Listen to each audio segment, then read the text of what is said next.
Anyway, let me move to Kenny Deery, Chief Executive of the Galway Chamber, indeed, because he's announcing the Chamber Awards, indeed, with us this morning, and he joins me on line one. Kenny, good morning to you. Good morning, Keith. How are we all in the Chamber this morning? I tell you, we're fine. We're ploughing away. It has been a very busy start to the new year on a whole range of areas, and we're delighted to be bringing a little bit of good news as well, Keith. I think it's badly needed. There have been many stories throughout 2020 from the business world, and I think we in Galway Chamber, along with our partners in Shannon Group, and I'd like to thank Mary Constantine and her team in Shannon for their continuing support of the Galway business community. But we've decided to proceed with the awards for 2020, albeit a little different, virtual for reasons that will be clear to everyone. But I think it's really important, Keith, it's recognising the innovation and the resilience of the Galway business community throughout 2020, and as we come into what will be another turbulent year. But there are many great success stories and stories of innovation and how businesses have adapted to survive.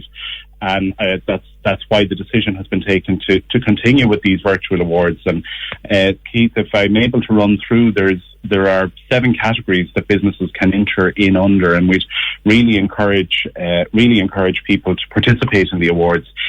We have for Best Emerging Business, there's the Dr. Chris Coughlin Award, sponsored by Westwick and Galway Technology Centre, and the entrants there don't need to be members of Chamber. It's for businesses that have been between 0 and 3 years in existence, and they've created employment or they're coming up with a great plan for the future. We've got Best Business Innovation, sponsored by EY, and again, that's open to members and non-members.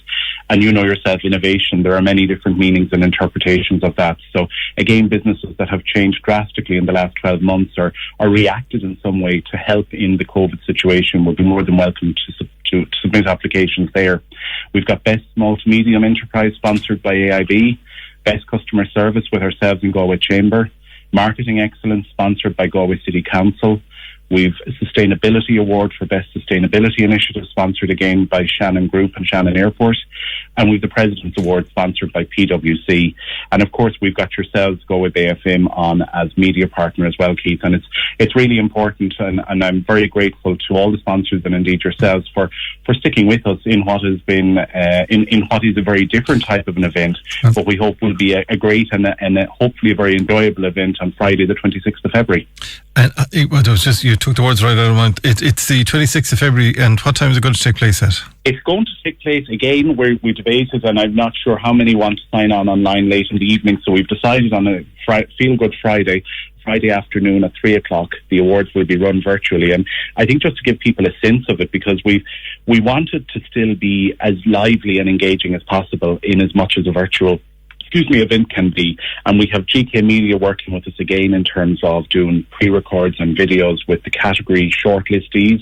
We're using a platform called Remo, Keith, which is one that's new to me, but basically it brings virtual stages together and it allows sponsors and awardees it's as close as we're going to get to a sponsor and the recipient of an award going up on stage.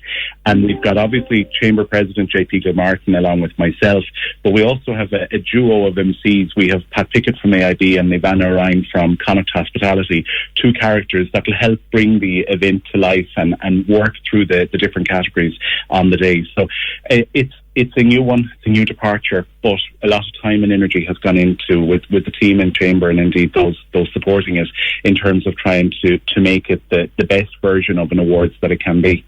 Which, I mean, but again, you know, it will give the business community a lift from there, and it will give them something to aspire towards.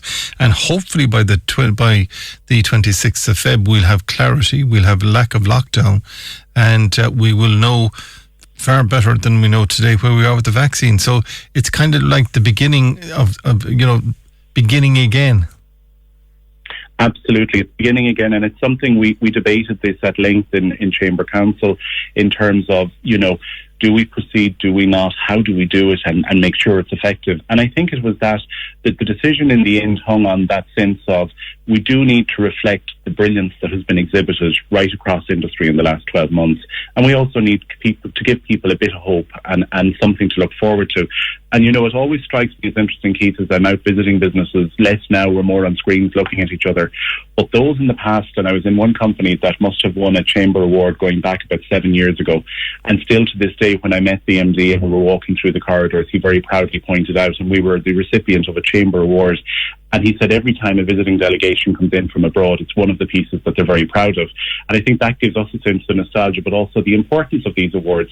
People like to be recognised. Business is tough going. There are so many competing challenges. And every now and then it is just lovely to be recognised and get a sense check that, God, we really did well in comparison to our peers and the service we provide to our customers. And I think it's that sense of hope that we're hoping to embellish in some businesses who have been through the mud, and irrespective of how strong and successful they have been last year, and some have increased their business turnover, it hasn't been without serious challenges. So I think it's important that we put on this event to recognise that. All right, listen, how can they enter? Where can they get further details, and who should they contact?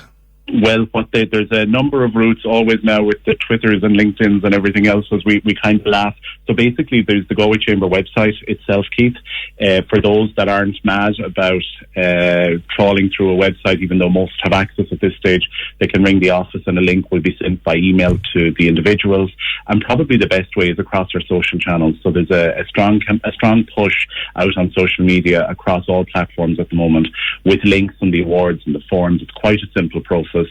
And the first stage, we've another week left open of applications. These were launched just in the days before Christmas. There's another full week left for people to enter, and I really encourage people to use the opportunity over the weekend to get the application in, give as much detail as you can. It's not complicated. And then the judging process will start, where all our sponsors will be involved in the judging process. And of course, Shannon Group as lead sponsor will be central to this as well.